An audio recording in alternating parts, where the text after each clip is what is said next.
On this special occasion, I'd like to acknowledge the traditional owners of the Woiwurrung and Boonwurrung people, of whom the Metro Tunnel shall be connecting their traditional lands.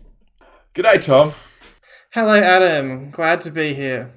It's a very special occasion because the Metro Tunnel is opening in just a couple of days.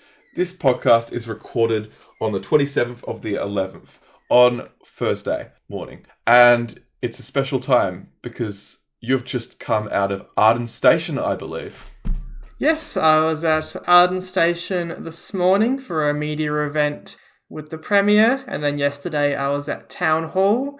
So I have now had the privilege of visiting all 5 brand new stations being delivered as part of the Metro Tunnel project.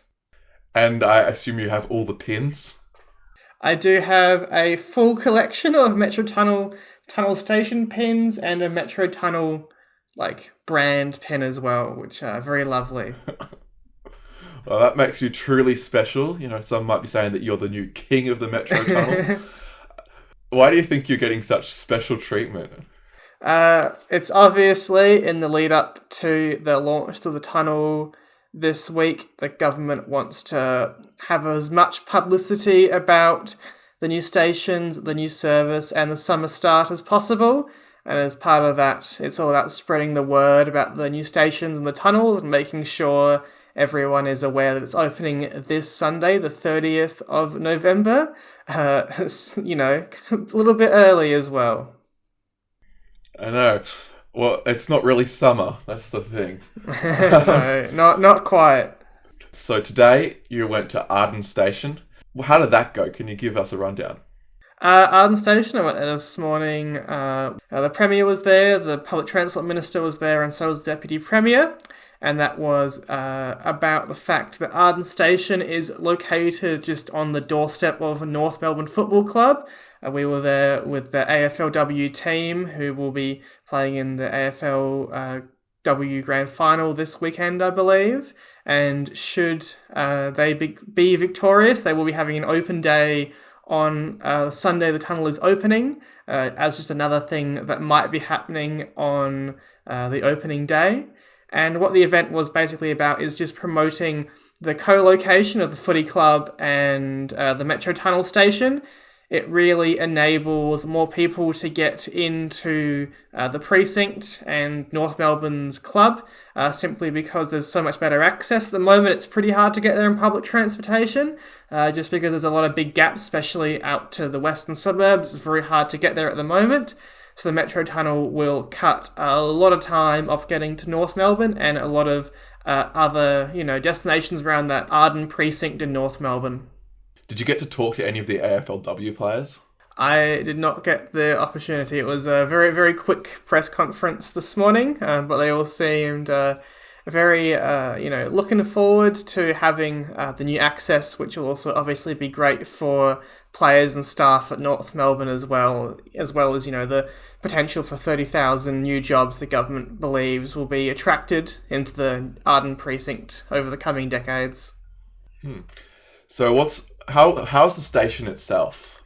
I think Arden is probably the most well-lit and bright station of the Metro Tunnel. It's really close to the surface, which both means it's easy to get down onto the platforms, and it also means there's plenty of natural light coming through the skylights into the station, into the platform, through the mezzanine. And I think that gives it a real sense of connection to its precinct. And it will also be a really, nice station that acknowledges the history of the area. Of course, the wonderful head house of the station with the grand brick arch is probably the most striking individual station head house of the Metro Tunnel. So I think everyone should definitely go check that out. It's been great, because Arden was the first station complete. And now, it's still got the new station smell going on down there, but obviously a lot of people have already been to the Arden Open Day. I'm a bit behind the curve, admittedly, on the visit to Arden Station. Yeah. When you say new station smell, is it literally a smell? All the Metro Tunnel stations have the same smell on the platform, which is, it's kind of like a new construction smell. So it physically, it doesn't have the kind of smell that the well-used stations, the City Loop or Flinders Street might have about, all the people going through there, because it's a very, it's been very sterile for a long time. It's got, you can smell the newness of the materials and the construction. So I think, it's one of those things that doesn't come across on camera as much, but it's definitely something, if you stand still, you'll notice about the stations. Oh yeah, well, let's hope it never smells like Melbourne Central. So, so when Arden Station opens, do you think it'll have that many passengers? Because there's not a whole lot in that area. Would you agree? I do agree. I think, for at least for a couple of years, not going to be many passengers. It's definitely a station that's future-proofed for, what will exist there in a couple of years. I was very impressed to see that going down from the concourse to the mezzanine level, there's 3 escalators, which, that's quite a lot of escalators. That's more than a lot of underground stations in many parts of the world. So clearly they think, one day there'll be a lot of demand for the station, but for the first few years, there's not going to be a lot. I know Development Victoria is currently going through the tendering process for the commencement of the development around Arden, but at the moment it's a very low-rise residential, very heritage kind of area around a lot of the station. So you will see some passengers. I'm sure a lot of North Melbourne locals will be very excited to have a station where they can just walk to, and it will probably have quite a large walking catchment, because if you think about the other PT options in the area, being the 402 and the 57, they're not necessarily very fast. They're better for local trips. So the Metro Tunnel is really good for those, larger regional trips. And I think that's going to be something locals are really going to embrace. Yeah, and I think it's important to look at the example of Green Square and Mascot stations in Sydney, which I believe were... It was quite a push to get them included in the Sydney airport line. But nowadays, Green Square and Mascot Station, which were built in industrial wastelands, are now, I think, if not in the top 10, the top 20 busiest Sydney train network stations, even busier than the airport stations. So I think long term, it's definitely going to be quite well used. Yes, so that definitely. third escalator is a good call. And does the escalator have like arrows on it to tell if it's going up or down, or do you just have to notice which way the thing's going? You just have to, I didn't really pay much attention to it, because I'm not really an escalator foamer, but I think it's just like Melbourne Central, where you just you walk up to one and you see if it's going in the right direction or not. Oh yeah, very good. Okay, so on top of going to Arden today, you got to go to Anzac and Town Hall, I believe, yesterday? Yes. Can you give us a rundown of that? Okay, so yesterday what happened is we met at Anzac Station, where the Premier was finishing up a press conference with the new concourse being open, so under St Kilda Road down at Anzac, which is right near the Shrine, and where the F1 will also be when that's on. That concourse is now open a couple days early, just before the tunnel opens, and aside from being part of the train project, it's also a nice way to get under St Kilda Road, because that has some very long traffic light cycles that can be quite annoying to get across. So benefits for locals, and we were there to catch a test train up to Town Hall, and I have been to Anzac before last year as part of an open day, and it's good to see a couple of changes to the signage, all the the wayfinding is in, all like the future screens will be used for like advertising and information are in. There was fit out of the 7-Eleven going on. There'll be other retail located throughout the project, but that was nice to see. I don't know if that one's going to be open on Sunday. I know Parkville's is, but I'm not so sure about Anzac, but we'll be opening a lot of retail locations very shortly, I think. And of course, KFC. What's the status on KFC? Well, there will be, of course, at Parkville, KFC and McDonald's located in that concourse, which is lots of fun. I'm sure people are really going to enjoy that. Notably, the KFC at Parkville is located only about 300 metres down the road from KFC at Carlton. So clearly someone thinks there's a lot of demand for fast food in the University of Melbourne, precinct. And of course, in State Library Station, I think they've got like bubble tea or something, or ramen, which it's pretty typical of the area. Yeah, not shocking is that one. Yeah.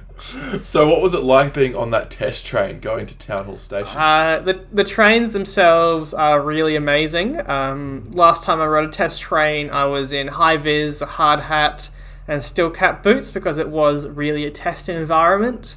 This time I was walking on the train with just my office shoes on and a shirt. So really it's been a lot of progress to sign the infrastructure off. And at this point, everything's basically ready to go. So the train was, as it will be when it opens on Sunday the 30th. Including when we got on the train, there was a metro announcement about minor delays in the Hallam area. So not only is the test trains working, it's integrated with the existing disruption and comms from the Metro Control Centre. So, never good to hear about delays, but it is good to hear that all that's being integrated well, I think. That's awesome. And what was it like stepping out of that door into Town Hall Station? It was really impressive arriving with the platform screen doors as they open in front of you. They open automatically on all doors on the train. And then you just step out. It's a seamless gap into the beautiful Town Hall Station platform. It's so wide, it's so tall, it's so open and airy. And I think, it's a really stunning civic space that's being delivered as part of the project. It looks almost identical to State Library, and I think, the thing that set them apart are those mezzanine levels. Those are really different, and something I'm excited to talk about as well. Well, can you talk about it? Of course. So Town Hall has 3 exits. It has Federation Square, which won't be open until close to this time next year, and then it has the Flinders Street connection. So that's the second one that goes connects the existing Flinders Street station through the long passageway, and that's something I do need to mention is the passageway that connects Flinders Street and Town Hall is genuinely quite long. They are certainly, I would say, separate stations, unlike what we might talk about with State Library and Melbourne Central. The gap between Town Hall and Flinders Street is genuinely quite a long walk, which is showing that we're expanding the footprint of the stations into the city. That exit currently has a lot of other works, because at that southern exit there will also be escalators up to the new overstation development occurring on the corner of Flinders Street, Swanson Street and Flinders Lane. But that won't be open when the tunnel opens on Sunday. It looks like it might be open sometime in January or towards the big switch on February 1. So at the moment, when the tunnel opens, the only way to get between Flinders Street and Town Hall, that will be open on the first day, but the secondary entrance on that end up to Swanson Street will not be open because it's still covered in scaffolding. There's a lot of work to do there, obviously. Town Hall is the last station to be completed as part of the Metro Tunnel, so that will take a while to finish. At the other end, so the northern end of Town Hall, which goes up to City Square on Collins Street, that is basically all done. They were installing the last of the big LED screen in the crypt, and the crypt is this really impressive mezzanine level outside of the Mikey barriers, mind you. So you come up from the platforms at the northern end of Town Hall, you touch off your Mikey, and then you go up these escalators up to this really, really impressive mezzanine level. And it's the scale of it, I don't think, has been communicated to the actual size of this place. It's huge, it's wide, it's probably about 3 stories tall, and then you have these beautiful concrete columns that look like trees supporting City Square above. It's such a lovely open space that's actually it's underground. It's frankly unbelievable how much space has been carved out down there. I think it is probably the most impressive civic space anywhere in the Melbourne CBD. I think everyone's going to be blown away by it when they see it for the first time on Sunday. And it's got tons of escalators, tons of circulation. The retail at Town Hall's a little bit further behind some of the other stations. Probably won't be ready for another couple months yet, maybe like January, February. But aside from that, it's a genuinely really impressive space. When it's done with all the retail fitted out, it's going to be a really good destination to get a lot of fun and interesting shopping, I think. Very cool. Do you think they could add moving travellators like they used to have in Spadina Station in Toronto between Town Hall and Flinders Street? Or it's also, important to mention the incline up from Town Hall to Flinders Street is also quite, big. It's like steeper than I thought it would be because you're climbing out of Town Hall up to the level of the De Grave Street subway, which makes sense, obviously. It's not a very big space. I think it'll be fine for the passenger flows. But if you think about, when we were at State Library and we went down the escalators into the platforms there, that was a really huge, wide space. Flinders Street Town Hall connection isn't quite as wide and open as that, so it's a bit more constrained. You didn't just go to Town Hall alone. You got to speak to the Premier, didn't you? Yes, I got to speak to the Premier at Anzac and the test train through to Town Hall. And I have to say the Premier is very excited about the project. She used to be the Transport Minister, obviously, so, it's been her baby since, for the past decade, basically. And I think to see it come to fruition is, very important for her, and she's very excited about the project. I think I've said it before, but the Premier is, kind of a gunzel. Not in the same way that, you're like a professional gunzel is, but someone who really likes trains, cares about public transport, and thinks it's really good for connecting people and places and building more connections in Melbourne.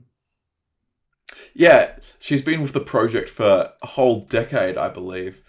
And now, of course, Gabrielle Williams is the Transport Minister. Did you get to talk to her?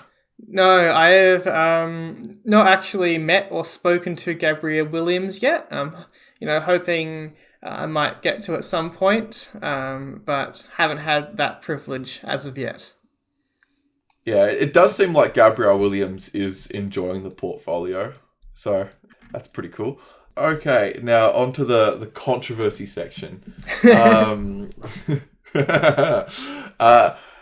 Yesterday, there was a little bit of a big commotion over having to touch a Mikey on and off going between the State Library entrance of State Library Melbourne Central stations and then going back through the Melbourne Central Shopping Centre, and it would have to charge you a full fare. It seems like the government has changed their mind on this and are going to put in metro staff to let people go through fare free, but that does seem a little strange. What do you think about this whole ordeal? It is a little bizarre, to be honest. I don't think if the Metro Tunnel Twitter account hadn't posted their little caveat about it, I don't think it would have been a thing at all because no one would have noticed. In terms of actual tunnel operations, it affects such a very small proportion of users, and I don't think we should be encouraging people to cut through a train station on the way to the shops. If people are going to the train station, they should be catching a train, in my view. So I don't think it's something that, really matters, but I also think it's kind of indicative of, it shouldn't have been a problem to start with. It should just be treated as one station after all.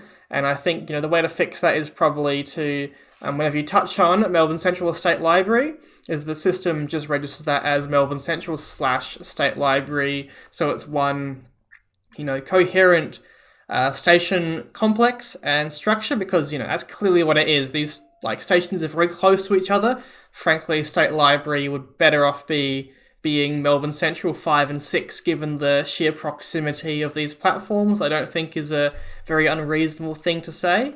And that's maybe something we can look at integrating in another couple of years once the project has been bedded down, once it's not as new to the people of Melbourne.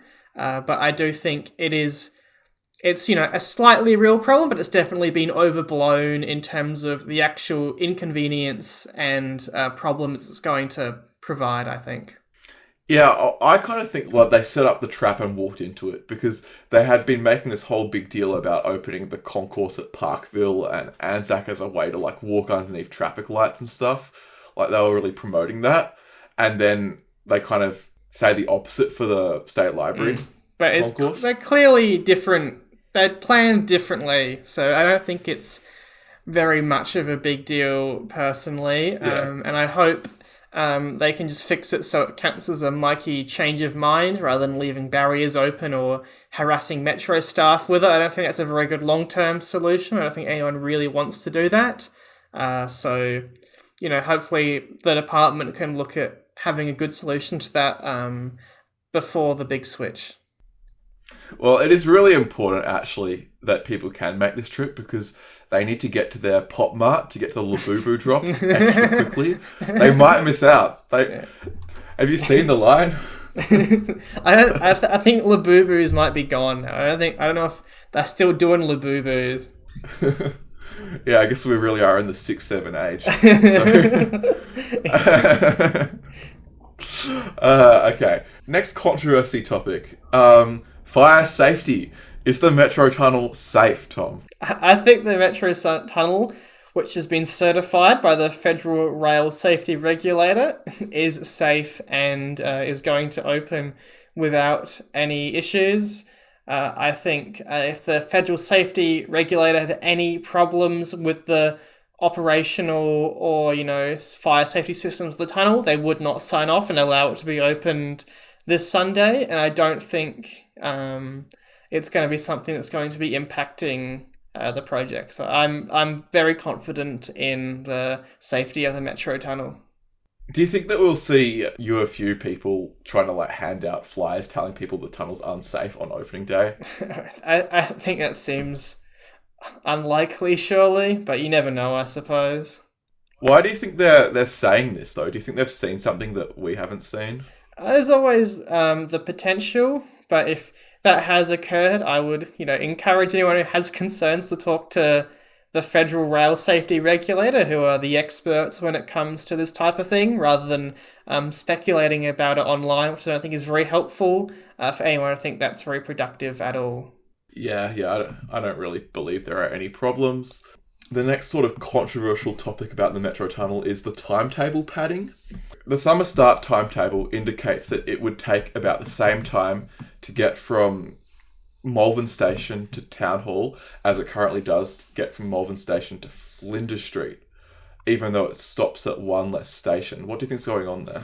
I think, it's a good parallel with Sydney Metro. When they opened initially, they had, very long dwell times, I think upwards of 2 minutes when Sydney Metro was first opened, and then they tightened that up as the project got better in and people got more used to the circulation and how it worked.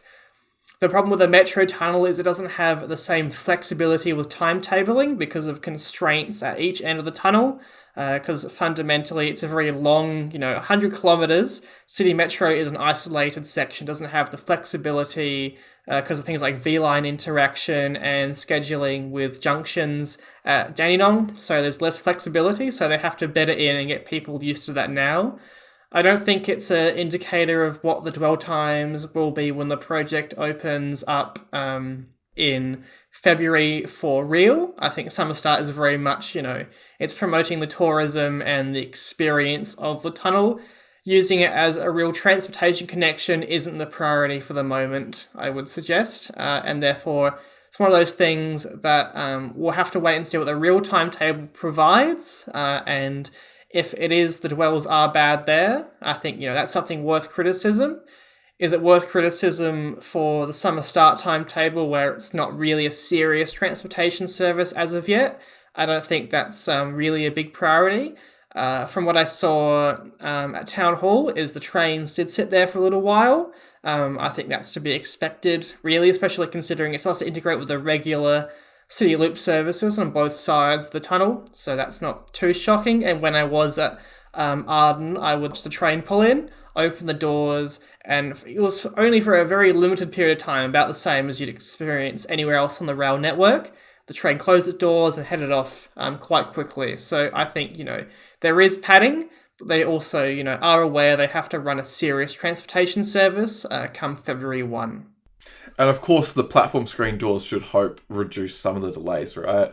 Yes, all the train doors open automatically every time. You don't have to wait there on the HCMT until the little green thing goes green. It just opens Thank God. when you're in the station, which is lovely.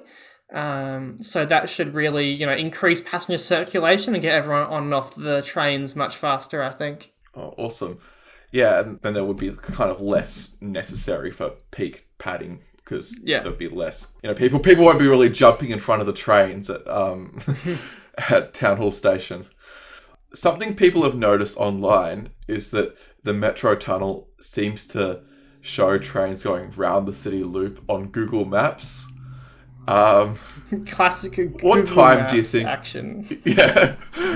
When do you think Google Maps will update and show correct information, and will it happen before Apple Maps? Apple Maps will almost certainly win. I don't know what Google Maps will end up being. It's like kind of a disaster on the transit layer for Melbourne specifically. I know Google Maps is bad in general, but with Melbourne specifically, it's like tremendously bad for no clear reason. I think it also depends on the GDFS integration. From what I've seen at the moment, it does look like the GDFS feed for the Metro Tunnel is a bit strange in the way that it's integrated and still showing Sunbury yellow trains, which I don't know if it should be showing that. So there are things like that where, DTP has to get on the ball and, deliver some good GDFS integration to, allow people to plan their new trips efficiently. As someone who is a bit of a GTFS kind of aficionado, I would be incredibly surprised if the Sunbury destination trains do not remain as yellow throughout the whole summer start. Yes. So it will probably show as yellow when you click on it at Westall and going towards Sunbury, but it will probably show as light blue if you click it at West Footscray, going the other direction. That's my guess. Yes. Which will be a little bit janky, but as you said, it's not like the real revenue service. Yes. We can poke fun at it now. It's not a serious problem until it's the 1st of February and it's still jank. So they've got enough time to fix it, hopefully, to really integrate it properly. And the fix would take, honest to God, less than 5 minutes. So, so they better do it. Okay, let's talk about what we're all really here for. What's your opening day plan, Tom? Well, everyone who would like to is invited on opening day to join the large Gunzel group for the Gunzel event of the decade. It's going to be spectacular. It's going to be, a who's who of Gunzels. It's really, you got to show up to this one or you're not in the ball game, basically. So on the first day, the first train to enter the tunnel, there's been a bit of discourse about this. Does the first train come from the east or does it come from the west? My preferred metric is which is the first train that stops at a Metro Tunnel train station. That's what I think is the first train, so to speak. Basically, the trains from the west and the east arrive at Town Hall at the exact same time, 10:16 a.m. I think it is. But the difference is the train from Sunbury stops at Arden at 10:09 and the train from Pakenham stops at Anzac at 10:12. And what that means is, in my opinion, the first train to enter the tunnel in passenger revenue service will be that 9:28 a.m. Sunbury to, probably goes to Westall, I guess. And that means that is the first train in the tunnel. There's been some, disagreement, and I respect that, but in my opinion, that's the first of the first train. So my plan is to be at Sunbury, catch that 9:28, get off at Town Hall, and then we'll explore that station because really that's the symbol of the project. That's the main new station in Melbourne, and then throughout the morning and the afternoon, you can, sit back, relax, and have a nice tour of all the 5 new stations. and all the beautiful infrastructure. And I've heard from the project team there'll be plenty of opening day events, little treats and other things like that. So there'll be plenty to keep everyone entertained throughout the day, and also a reason to visit all of the 5 new stations. So, they're really putting it on. This is what everyone's been waiting for, and everyone's expecting it to be really, really busy. So if I can, I would implore anyone listening to make their way as far out of the rail network as they can to catch that first train, because if you're trying to get on at Footscray, I think you might be disappointed, depending on how busy it is. Everyone thinks it's going to be really, really busy. So I would say that you should be prepared and for just how popular the first trains and the first day is going to be. Do you think it will be a repeat of the Amyl and the Sniffers concert in Federation Square? Will they have to cancel it for crowding safety reasons? That would be really disappointing. If something like that were to happen, I'm pretty sure that the first train is going to arrive at the stations just fine. I think it's one of those things that's just not kind of allowed to occur. So I'm definitely looking forward to it. Well, I mean, you've got experience kind of herding Gunzels around. It's pretty hard, isn't it? It is hard. I'm hoping that they're going to be, everyone's going to be on the ball when it comes to moving around, and also, once we get to Town Hall, once we see some of that, I think, everyone's going to start to split off and see, what interests them the most, especially because, normally on a Gunzel trip, you're pretty insular, but, everyone's going to be a Gunzel. Everyone Metron's opening day is going to be a Gunzel, whether that's, they're actually a Gunzel, or if they're, spiritually just checking out the stations. Everyone is in the same boat on the opening day, so that means, there's no one group. There's going to be lots of different groups, lots of different people, lots of hands to shake, and lots of people to catch up with on the opening day. So that's why I'm very excited for it. Yeah, I can attest to there being quite a bit of hype about this. In the community band I'm in, and we're doing a concert on Sunday, at the last rehearsal, the band director did a whole announcement about the Metro Tunnel and why we should all go look at it. So there'll be a lot of normie people there. A lot of normies. I wouldn't call them normies. I just call them beginner Gunzels. Yeah, good point. Unfortunately, I will not be on the first train. I'll be going on the southeast to northwest bound train. So sorry to break that news to you, Tom. That's shocking. And I know that I'm not the only one. I know of at least 7 to 8 other people that are doing this too. So yes. My belief is that the centre of the Gunzel population is located very much in the eastern suburbs of Melbourne. There are a lot fewer Gunzels in the western suburbs, and those in the western suburbs are often more of the Catholic tradition anyway. They're less Metro Gunzels, so a lot of Metro Gunzels in the east. So I think there's a good potential that first train from the east is going to be busier than the first one from Sunbury anyway. I got a few friends that are joining at Carnegie Station. Yep. And I'm like, I don't know if you'll be able to get on. It's gonna be really exciting. But they're also running every 20 minutes. So there'll be a train not too far behind the first ones as well. And I'm assuming there'll be people that will spend the whole day checking out the Metro Tunnel stations. As you have been to all of them now, what is the absolute highlight of the Metro Tunnel stations that is a must visit? I don't know if I can be asked my favourite one as of yet. Yeah, what is it? What's your favourite one? I think I want to experience them all properly as a passenger, because I've experienced them all as someone trying to get as many photos as possible to share with the community.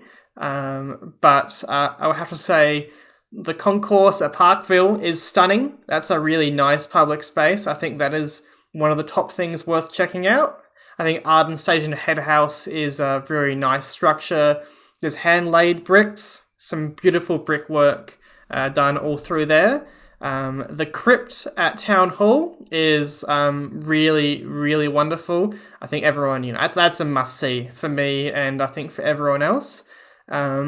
State Library is very interesting. The new concourse especially, and also those long escalators down to the platform that are, just, a marvel of engineering in their own right. And then, the concourse at Anzac is also, open and it's wide. It's got that lovely shelter on top. So there's, things to check out at every station on the tunnel. Those are a few things to highlight. I think everyone's going to be seeing all of the stations, and there's going to be plenty of little treats and snacks. And I think, there'll be a lot of pins going out as well. So if you want to, collect all the station pins, I would suggest that one of the best ways to do that is going to be to visit all the stations on the first day. Now, you've told me before that you have some kind of plan to make everyone cheer when the train enters the tunnel. Is that true? I think that we should count down as the train enters the tunnel at the Kensington portal, and I think that would be, clap and cheer, and, depends on, Gunzels can be a bit antisocial at times, but I think it's one of those things that's going to be worth it, I reckon. Do you think there'll be any people with, tears of joy on their eyes? Do you think we'll see any of that? I don't know if anyone except the Premier, maybe, but no, it's going to be very exciting, especially for anyone who's joining on the first day who's worked on the project and then put, labour of love into the construction of the tunnel over the past decade. I'm just imagining the Premier in a little room in Town Hall Station, like Walt Disney on the opening of Disneyland, just looking over what he's created. Yeah, maybe I'll have Daniel Andrews' surprise appearance as well. It's his project as well. Do you think we'll see Daniel Andrews? What do you think the odds for that is? I think there's a reasonable chance of seeing Daniel Andrews. The last thing he did before he stepped down as Premier is he went to see the tunnels as they were being constructed. And I think, that's probably the first thing he wants to do when it opens, is have a look at the stations and see the final product. So I'd say that the chance of seeing Daniel Andrews on the first day is also pretty reasonable. Yeah, well, in the Sydney Metro, I think we saw Gladys Berejiklian and Dom Perrottet there, right? So, yes. So there's precedent. Do you think we could even get, just saying, the Prime Minister? Maybe. I guess we'll see. I know he's already ridden a test train, I think last week, which I'm sure he enjoyed. The bigger question, I think, is will we see Matthew Guy there for the opening day? Another well-known gunzel in the politics community. Yeah, maybe we'll see a mysterious man with a cap and a moustache, Yeah. Talking about yes. Matthew Guy, do you think there'll be any concern about the trains not fitting through the Metro Tunnel? Well, I think if the first train doesn't fit in the tunnel, that'd be pretty funny, but it seems unlikely, surely, given they've run almost certainly every single HCMT through the tunnel. They've run a Commons through the tunnel. They could run anything through the tunnel. It'd be a bit of fun. I think the first train's going to go just fine. Yeah, I guess on that matter, why aren't they letting SteamRail run a train through the Metro Tunnel? True, they should make everyone happy. Send the Tate set. They should send the Tate set through the tunnel. They sent the steam train through the tunnel. It might make it stink forever. So I don't think they should do that. But they should reactivate the L-class electric locomotive, and they should put that through the tunnel, I reckon. Yeah, it would be awesome. Of course, there's no signalling for any of these trains to look at, but but you just close down the whole thing, right, and just let it go through. Yeah, exactly. Yeah, it's very, very important. Very important. It takes set official train with all the dignitaries on board. Yeah, well, we might not get a Tate set train, but we'll get the Tate set person on the Metro Tunnel, right? Yes. He won't miss it, right? No one's gonna miss it. This is the event of the decade. If anyone misses it, they're not in the game. This is like the New York Expo 1935 or whatever, the event of the yes. century. This is 2000 Sydney Olympics, Yeah, well, yeah. Surely bring back Kathy Freeman to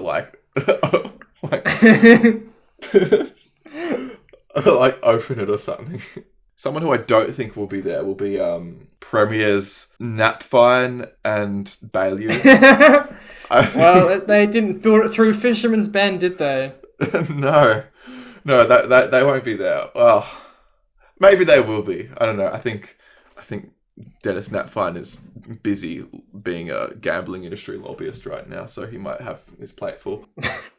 Okay, now that we've finished talking about the Metro Tunnel, let's turn to a topic quite dear to Tom's heart, the Wikipedia wars.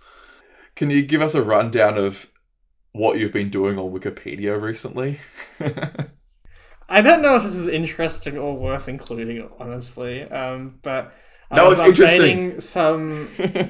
I was updating some transportation photographs on Wikipedia, mainly of like Adelaide buses and trains and Melbourne buses, and someone thought that using your own photos for this purpose might be a conflict of interest. And then other people came to defend me and said my photos were good. You know, not to toot my own horn, but I do think of myself as a pretty good photographer. I thought some of these photos are pretty good because the photos I was replacing are often, 15, 20 years old, or were taken on like iPhone 6S, so are really poor quality. So I've been trying to up the profile of some things like the Adelaide Oban page, with some new photographs, and as far as I'm aware, they're all still there at the moment. And were any of these old photographs potentially backlit? There was one for the forget the name, the GT46 ACE locomotive. That one was a more recent one, but also one of the most backlit photos I'd ever seen in my life. So I replaced that with a nice photo that was not insanely backlit for no reason. And so, have you also been replacing bus photos in Melbourne as well? I've been replacing a few of them. I replaced Castoria bus lines and Macquarie's as like photos. I'd encourage anyone who wants to get on Wikipedia and update some of these photos because they are quite old in many instances. I might have a go at replacing the ones on the official buses in Melbourne page, because I think having an articulated bus showcasing buses in Melbourne when they make up less than probably 0.5% of the entire Melbourne bus fleet is a bit misleading. So I think having a rigid bus as well on that profile picture, like the info box for Wikipedia for buses in Melbourne, would be more appropriate, but that's not a decision that I've come to or found time to do just yet. Look, surely we replace it with a rigid bus that is the double-decker bus that CDC has for... even worse. Replace it with some CDC clunker. Yeah. I guess it's kind of sad though, because in replacing all these old images of the buses, all of the classic liveries are disappearing, right? And being replaced with PTV livery. Yes, which is sad if you have a certain type of autism, I guess. Well, some of us do. And honestly, I'm not one of them. I'm pretty happy with the changes. Well, it would be good if most of the private bus liveries didn't suck big time. So, if anything of value was being lost, that'd be a different story. But we haven't really lost much of value, have we?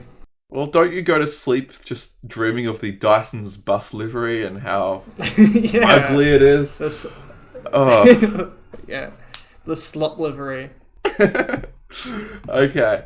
And now, of course, another big topic of the day is the Westgate Tunnel. The Westgate Tunnel is also going to open very soon, but we don't really have a date. When do you think we'll expect the Westgate Tunnel to open? I'm not too sure. I'm confident it will be this year. They've said it's this year, so it might be, closer to Christmas. And I also think they're not going to open the Metro Tunnel and the Westgate Tunnel, on the same weekend, because they want to spread out the hype. I think they want to have one project overshadow the other. And I think it's good the Metro Tunnel is opening first, because I think it's, it's more spectacular, it's more city shaping. The Westgate Tunnel is important, but it's also not going to have the same city shaping effects as the Metro Tunnel will. I'm not sure when we'll see it, but it does seem like they're pretty much good to go. And hopefully we'll also see the opening of the brand new City to Footscray Veloway when that does open. That will be very exciting. I'm sure many people will be using the Westgate Tunnel to drive to Arden Station to park their cars there. Yes, very important. It's very important to drive to Parkville. You know, they've spent $15 billion not building a train line to Parkville. It's very important. You have to drive. Well, we do have a heritage car park, so at least there'll be a place to park a car. Oh, well. Okay, I don't think we've got anything else to talk about today. So thanks for coming to the podcast, Tom. Lovely to be here. Thanks for having me on. Yeah, and we look forward to seeing you at the Metro Tunnel opening day. Will we be able to tell you apart by a Australian national hat or something? I might wear Australian national shirt on opening day. It's still in good condition. But no, I'm very much looking forward to seeing everyone there. Everyone is always welcome to say hello, hang out, and come check out the stations. It's going to be a lot of fun for everyone, I think. Awesome. Thanks for listening. And I'll see you, and Tom will see you at the tunnel opening day. All right. Bye-bye. Goodbye.